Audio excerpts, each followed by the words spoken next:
Ensuite, limiter les effets de torsion.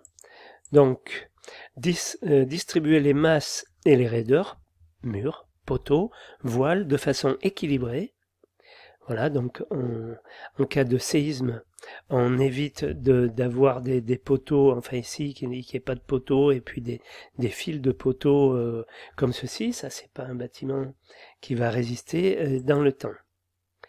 Assurer la reprise des efforts sismiques, donc assurer le contreventement horizontal et vertical de la structure, superposer les éléments de contreventement, créer des diaphragmes rigides à tous les niveaux.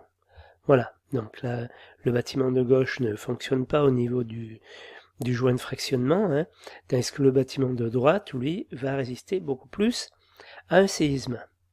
De même, dans le bâtiment de gauche, là, bon, comme on n'a pas de contreventement, on va dire, d'écran horizontal, ce bâtiment va être beaucoup plus fragile en cas de séisme que celui-ci qui va résister bien mieux.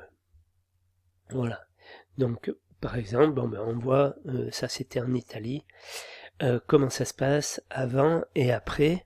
Voilà, donc ça c'est ce qu'il faut éviter à l'avenir. Voilà. Donc le cadre d'application, donc le plan de prévention des risques sismiques, hein, qui constitue un outil supplémentaire pour réduire le risque sismique sur le territoire. Ils viennent compléter la réglementation nationale en affinant à l'échelle locale, l'échelle d'un territoire, la connaissance sur l'aléa microzonage, hein, et puis aussi la vulnérabilité du bâti existant, prescription de diagnostic ou de travaux sur les bâtiments, toujours pareil au niveau du zonage, enfin de la zone d'application, et puis d'application du PPR, et puis les enjeux. Hein, voilà. Donc, le cadre d'application, on donne une attestation de prise en compte des règles parasismiques lors de la demande du permis de construire pour les bâtiments où la mission PS est obligatoire. Une attestation établie par le contrôleur technique doit être fournie. Elle spécifie que le contrôleur a bien fait connaître au maître d'ouvrage son avis sur la prise en compte des règles parasismiques au niveau de la conception du bâtiment. À l'issue de l'achèvement des travaux, le maître d'ouvrage doit fournir une nouvelle attestation stipulant qu'il a tenu compte des avis formulés par le contrôleur technique sur le respect des règles parasismiques. Contrôle technique. Le contrôleur technique intervient à la demande du maître d'ouvrage pour contribuer à la prévention des aléas techniques, notamment solidité et sécurité.